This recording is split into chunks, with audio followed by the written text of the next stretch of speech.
bushes? I wonder if he's like hiding in the bushes. He's gonna sort of like, I'm not stalking her. You never know about Darren. Let's let that one guy get ahead of us a little bit and then they'll just go.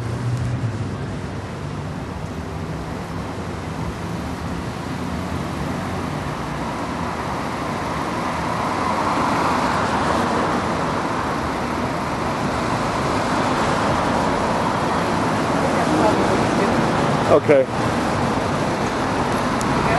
Yeah.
Hi, sweetheart. These are for you. Thank you so much. Wait till you see what it is. Oh, well, nice to see you. Nice to see you too, sweetheart. Thank you so much for coming on 28 minutes with us today. Sure, absolutely. And my husband can't hear me. Can you hear me at all, babe?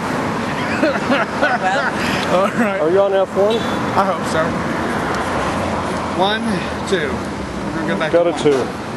2. 2. Can you hear me on 2?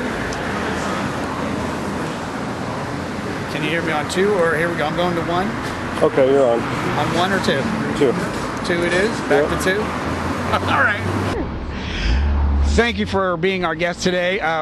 We're going to do this kind of in a documentary sort of way, so that's why we're outside walking on the sidewalk over to where you work, because I want the audience to see that if they do want to come into your theater and be a what do you do at your theater actually? We train method actors. We teach the Lee Strasberg method.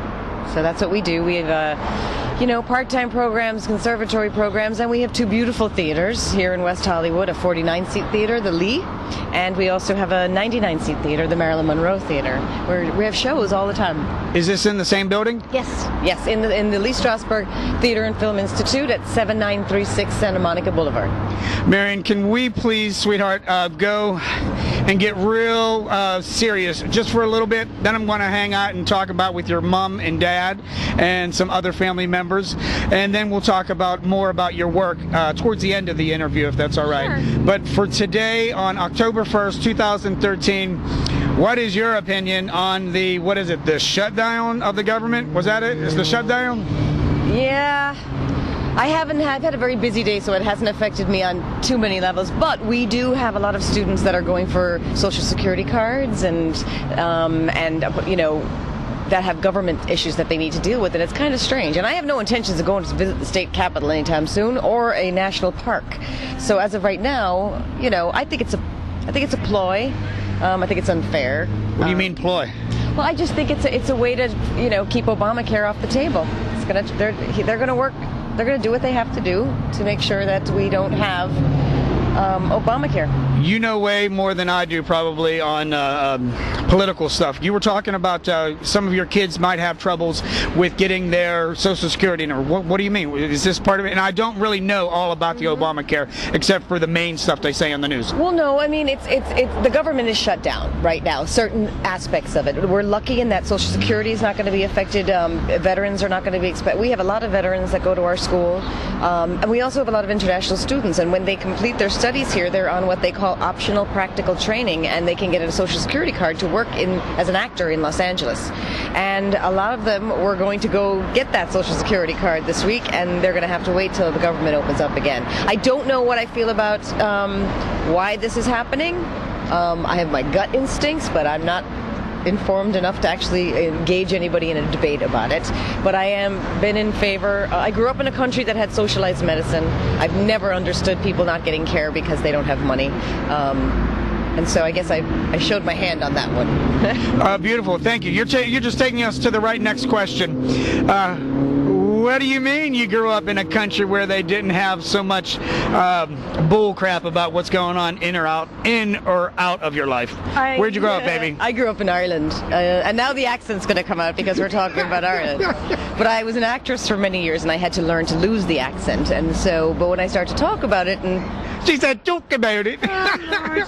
Go ahead. So anyway, I've been living in the United States now for, oh my goodness, I'm ashamed to say how long. I'm just going to say that I came here when I was 18, and I've been living I lived in New York for 16 years, and then I moved to Los Angeles, and I've been in the States now longer than I was in Ireland. I love the accent, and I want us to start walking over towards your work while you continue to talk, so hopefully your accent will come out some more. Oh God. What? There's a bar. Red? Hi, sweetheart, again. We're back. 28 minutes, even though we never went anywhere because we don't have any commercials. This goes for 28 minutes straight solid, and our producers, Jan Foster and Joel Q on the My WeHo world, thank you so much for letting us have this opportunity. Marian, may I please rewind a little bit about what we were talking? Your mom and dad, who are they and where are they? Mom and Dad are from County Mayo and County Roscommon in Ireland, and they now currently live on the East Coast of the United States. They live in Connecticut now. Oh, Connecticut. What part of Connecticut? They live in near East Lyme, up near the Providence, Rhode Island area border. So they're up in New England. That sounds really nice. It's beautiful. How often do you get to get back home and visit? Once or twice a year. Christmas in the summertime. Usually that's as much as I get back there. Keeping on the line of family, did I hear you have a son named Dylan? I have a son named Dylan Thomas Griffin. Hi, Dylan Griffin. Hi, Dylan Thomas Griffin. That's my boy. He's 21 and a musician, and he's, finding his way. Nice. We're just going to step over to the side just for a little bit and let some of these friendly people walk by, and we'll just continue the interview as we go. Hey, up the street, is that a place where you go to hang out for lunch breaks? You mean the bar? Oh, the bar's that way. You can look over there. You want to hear my Irish accent come out? Take me in there. Yes, I do. We're going to come back on that someday, I promise you. Actually, I was thinking of a place that I went for lunch, and it seems that everybody in the 4-block radius knows this chick. Shoot. Over at the restaurant up there, it's called Shoop, but they know you. Blah, blah, blah. Back to your family. Yes. And your son. Yes. Dylan. That's my boy. Yeah, he's 21. He likes music, and he's actually going to be moving back to the East Coast soon, which is going to break my heart on some level. But he is going to go back there. He's going to give it a shot back there. If you can't make it in New York, you know the saying. If you make it there, you can make it anywhere. Good. All right, big boy. We're voting for you and rooting for you. Back to your mom, though. However, music. Tell us about your music world, please. I am a musician. I have been my whole life. I play Irish and bluegrass. Bluegrass I fell upon about 3 or 4 years ago, but I've been playing Irish music since I was about 8 years old. I have a band called the Bracken Band, and we play all over LA. A lot of private weddings and stuff like that, but we just did a huge concert at Chapman University in Orange for 800 people, and nice. Yeah, and I play every other Sunday at a place called Finn McCool's on Main Street in Santa Monica. Do you have an address on that, or? Yes, it's 2702 Main Street. It's on the corner of Hill and Main, and we're there from 5 to 8 every other Sunday. The next one being the 13th, because we were just there on Sunday. But it's a fun family, kids eat free. It's an Irish pub / restaurant, but it's just a wonderful spot to hang out on a Sunday evening. Honey, what are the hours that you're there? 5 to 8 on Sunday evenings. Okay. And you can always call Finn McCool's. What's that, a 4-hour gig? 5 to 8? 5, 3. 6, 7, 8? 3-hour gig? Mm-hmm. Nice. How long have you been doing music with a band? And then I want to know what you did prior to that. I've been playing music for about 20 years, and this particular band we formed about 3 years ago. Okay. But I've always had a fiddle in the band. I've always had a mandolin in the band. I've always had bass and drums and all that kind of stuff. But, you know, I've got a great group of guys, and we go back and forth between Irish and bluegrass, and it's been a lot of fun. Keeps me very, very busy because I'm here at Strasberg every week, and then I'm doing that at the weekends. But, you know, I'll sleep when I die. I agree with you. You said that to me one time. We'll sleep later when she dies. Not when she dies, when we all die. Or delete that one out. I also have a little info on you. Get the heck out of here. You worked in a factory? I did. What kind of factory? I worked in an engineering factory making nuts and bolts. And I worked on a lathe. A what? A lathe, anybody who knows anything about engineering. What the hell is a lathe? A lathe is a massive machine that we would put bars of steel into, and we would make nuts and bolts. And that's what I did my apprenticeship as a fitter. Can we hang out here for a little bit? All right, just say that one more time. What did you do with a lathe? I made nuts and bolts. In a factory. In a factory. I lived in a tiny village in Ireland, and there was a fish factory, and there was an engineering factory, and there was a ball factory where they made footballs. And I'm sorry, but at that time I wasn't into balls, and I wasn't into fish. I don't know what that says about me. Maybe I'm in the right town. And so I worked at the engineering factory. You had to work somewhere. Nice. And how long did you work there, hon? About 3 years. After school and at the weekends, yeah. How did you like it? I loved it. The only problem was mostly that I was the only girl in the entire factory that worked there because it was all men. If I was the only girl, I would have loved it too. Well, I don't know if I loved it because I was at the butt end of everybody's jokes. But they took care of you, didn't they? No, they did not. Everything was a double entendre. And do you know what it's like to work in a factory, an engineering factory, and not be able to say, "Hey, can I get a 6-inch screw?" "I'll give you a 6-inch screw." Yeah. It was tough. Hard and easy to find a date. Exactly. Exactly. All right. How about one more personal question, if that's okay? Sure. Who is Gracie and Finn? They're my babies. Gracie is my 1-year-old golden retriever, and Finn is my 5-year-old cocker spaniel rescue. Rescue from where? Finn was found out in the desert somewhere in Hemet or somewhere like that, and he was in a shelter, and we got him. And Gracie was actually a gift because when I was single, my very dear friend Kevin had the most beautiful golden retriever I've ever seen, and I love that dog so much. Every weekend I would take that dog home with me, and everyone started joking that he was my boyfriend. And lo and behold, Miles sired a litter of puppies last February, and I got the only girl. Aww. So that's how I ended up with Gracie. That is absolutely beautiful. We love stories like that. Go rescue a pet, y'all. Yes. And how about, may we please, Randy? Well, Randy's filming. Thank you so much, Randy Lemons, for filming for us today. Randy, do you want to walk in like this, or do you want to cut off? All right, we're going to walk in. Let me get the door for you, hon.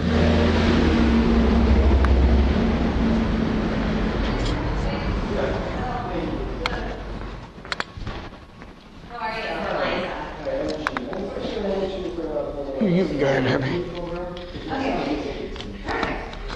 Okay, we'll do Strasberg and then fun questions in the end, and we'll let you open up your gift in the end. Okay. Yeah, well, I'll explain everything on air, so it'll be kind of, so we'll get it that way. Microphone in my pocket. I mean, you don't see nothing like that. Is that good? Okay. He does this all the time, doesn't he? Yeah. I'm trying to. What I'm thinking about is where the hell were we? All right, screw. We'll do. You're recording right now. I see that red light on. Okay. Yeah. I go to South Carolina, and you go to. Redneck coming out. I don't know where he's going. Ladies and gentlemen, thank you. We just clipped it for a little second, but we just came right back with the lovely, beautiful Marian Griffin. And sweetheart, we want to ask you a little bit about your place of establishment right now. Randy, can you look around while Marian tells us where we are inside the Strasberg Theater? We are at the Lee Strasberg Theater and Film Institute in our soundstage. This is where we do a lot of our camera classes. It looks a little messy right now because we're in transition and moving some new mats in for our movement classes and stuff. But overall, this is a pretty cool soundstage. We have a green screen up here that you can shoot action shots in front of. We have these harnesses up here that we use for those, crouching dragon moves that they do in the things. And basically, and we have our set. This is like a full-time here set. Sometimes it's painted different colors, and we shoot short films, and we shoot, mostly we do our camera classes in here. So our actors get to get up on a real set in a soundstage with real HD cameras and work with amazing, amazing teachers. That's awesome. How long have you been working here at the Strasberg Theater? I started working at Strasberg 7 years ago. Why did you pick Strasberg Theater 7 years ago? I was an actress. I was working in New York. I was on a soap opera for 3 years, and then I was doing a lot of theater and independent films and features. And I moved to Los Angeles right after my contract was up on the TV show. And what TV show? Real quick on that soap opera deal. As the World Turns. No. I was the psycho nanny.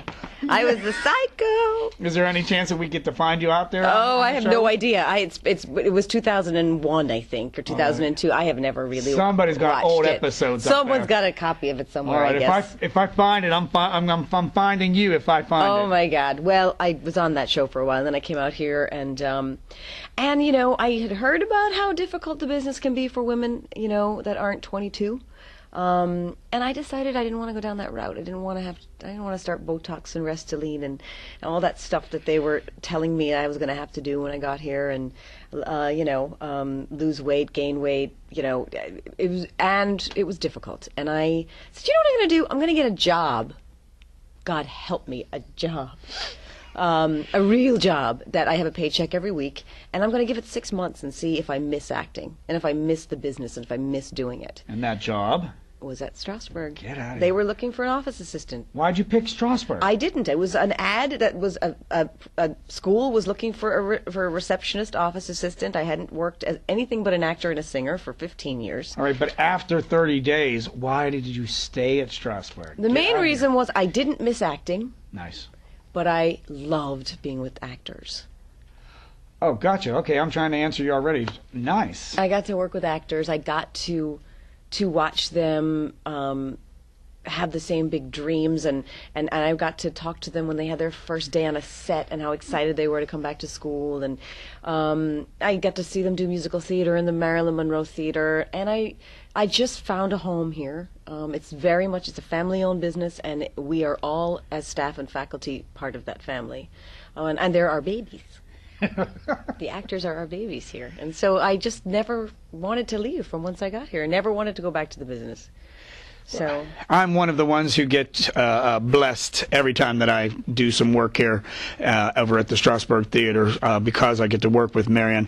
And she's absolutely right. The place is family-oriented. It's very family-themed. And if you come to the Strasberg Theater, you're going to love it. You'll be prepared to work and be prepared to mind your P's and Q's. Come on, this is a school now. Don't treat it like like your grandma's house. But it's a beautiful place. Marian, let's ask you some fun questions and get off on the serious subjects. We want to find out a little bit more about you, sweetheart. Mm-hmm.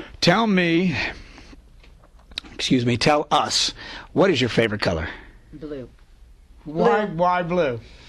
It makes me happy, and it's the color of the ocean, and it's the color of the sky. When I grew up in a place where the sky was gray and it was raining half the time, so to live in a place where the sky is this blue, I love it. I love the color blue. When you're shopping in Ireland, where is your favorite store? Probably Winters, a little small candy store in the middle of town that was the only place that would sell me cigarettes when I was 16. First of all, the reason I went from color to Ireland was to get that beautiful accent out of her, and we're not stopping there. Holy crap, cigarettes at a candy store? Oh, yeah, that's Ireland. Could I give them a call and do you remember little... Oh, I doubt it. I think Mrs. Winters might have passed away by now. I have a funny feeling. But They would, if you called anybody in Killala, they'd remember me, I'm sure. Wait, you just spit that out real fast. Where? Killala? Killala. Where's Killala? In County Mayo. What? Come on, girl. I don't have my globe. County Mayo in Ireland is on the west coast. It's on the furthest west coast in Ireland. We always joke that the next parish is New York, because it literally is, right across the ocean. It's 3,000 miles from New York City. So, yeah. Why did your parents earlier? I don't think we talked about this, but I'll just explain it. I believe that you were born in America, then taken to Ireland, and then brought back to America. Well, not exactly. I was born in Queens. Queens, New York. Yes, my parents met. My parents met at a dance in the 1960s in Manhattan, and they got married. And me and my two brothers were born. Who's your brother? My brother Mike, and my brother Kevin. Hey. And so they decided when we were very young that they wanted to raise us in Ireland. And so they moved back in the mid-70s. Because they were from Ireland? Mm-hmm. They're both Irish immigrants. Okay. And they moved back to Ireland. We were raised there, went to school. And as soon as I graduated from high school, I said I'm going to go back to New York and I'm going to work for the summer before I go to college in Ireland. And I met a boy. And that was the end of that. I didn't go back. So I didn't go back, and I married that boy. Oh. And a few years later had my beautiful boy, who's now 21. Dylan. And I'm no longer with Dad. Okay. He's a great guy from Ireland and lives here in Los Angeles. But basically, I ended up staying in the States because I met a boy. That's how it happens. As we're filming, we are going to turn around and say, "Who are you? Who are you? Who are you? Get up!" He left. That was Herbert. I know. He's our production coordinator. And now he's back and he's sticking his head in, but he won't. He'll keep popping at it. We, believe it or not, we were. Are you in? Do you need her? Because I'm not going to kidnap you. Is you? Oh, come on in. You're not bothering us at all. No bother whatsoever. Up for class. Not a worry. Not a worry. How about just two more questions and we'll call it a day. This one is kind of a fun one. The first one's fun. The second one is serious. These questions we've been asking most of our guests that we've had on the shows before, and we've kind of keep them the same. However, sometimes we ask all the questions, sometimes only a few, like with yourself. Sorry, we didn't get to be able to do a whole bunch of questions because we had so much wonderfulness between that. The question here: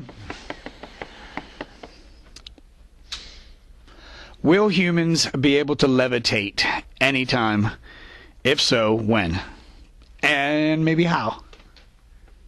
Have you walked up the street in Santa Monica Boulevard? There's a lot of people thinking they're levitating on a daily basis. No, I don't think we'll be levitating. We might have backpacks that will allow us to jet around and be back, and that could be next year. But I don't see us physically just levitating. God, I hope not. We're eating way too much preservatives or something if we start levitating. Jeez. I love that question because I love every answer from everyone, and that was an incredible answer. Thank you, dear. Here's a serious one, and we'll end it on the serious, unless you want to sing something, or unless you want to open up something. Get ready, girl, for this one. Can we, as a global world, have a no money system? Do I wish we could? Yes. Do I think we will? No. It would be nice if we all just bartered our time and our talents. And look at you, you're already trying to come up with an answer. Well, it would be nice. And you know what? I'm sure a lot of actors in this town have learned this. We do it all the time. We barter our talents for real. We have teachers that barter free coachings for, different things. And we have learned, because we're all struggling, as artists, that, I love the barter system. I have eggs because I have chickens and you have vegetables, and let's share. That would be my dream scenario, my utopia. But I really don't see our politicians allowing that to happen anytime soon, or especially our billionaires. Our billionaires are not going to let that happen. Would you be against, I guess the question really is for the billionaires, would you, let's just say you are a billionaire, would you be against taking the money system and I know this sounds like communism, even though I really don't know stuff between communism and what isn't socialism. But I mean, if we tell people, hey, look, you're not allowed to weigh 700 pounds because it's detrimental to your health and blah blah blah. You can't get on a plane and stuff. Could we say that about their money system and their billionaire? Like, you can only make 40,000 million. That's a slippery slope, and I wouldn't want to see that happen. I want to think that you're a billionaire. I'm a billionaire. You better not come near my billions. It took me a long time to make those billions. Yeah. No, I'm kidding. What I'm saying is that I don't really think I want a government telling me how much money I'm allowed to make, or how many cigarettes you're allowed to smoke, or that too. Even though I just quit. Congratulations. Thank you very much. But yeah, I think that that's a slippery slope. Okay. It really is. All right. Well, thank you for answering these questions.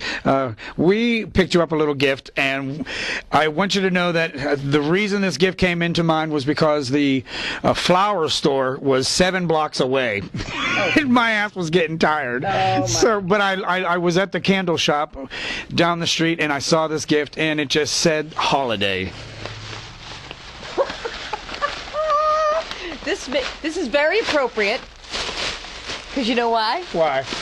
We could do Hamlet right here in the soundstage. Let's do Hamlet.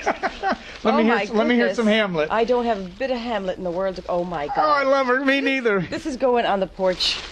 Awesome. Gracie will try to chew it. Awesome. But I will not let her. Well, Hi. if she does, not a problem. She's entitled so much. That's so sweet. Thank you, sweetheart, so much. Thank you, Marian Griffin, and thank you, our show viewing audience out there. Thank you, Jan and Joel, Jan Foster and Joel Q. And again, thank you, our beautiful, beautiful first female solo guest I've had. And you tickle me like crazy. Aw, nice to see you again. Thank you again. We'll see you next time on 28 Minutes.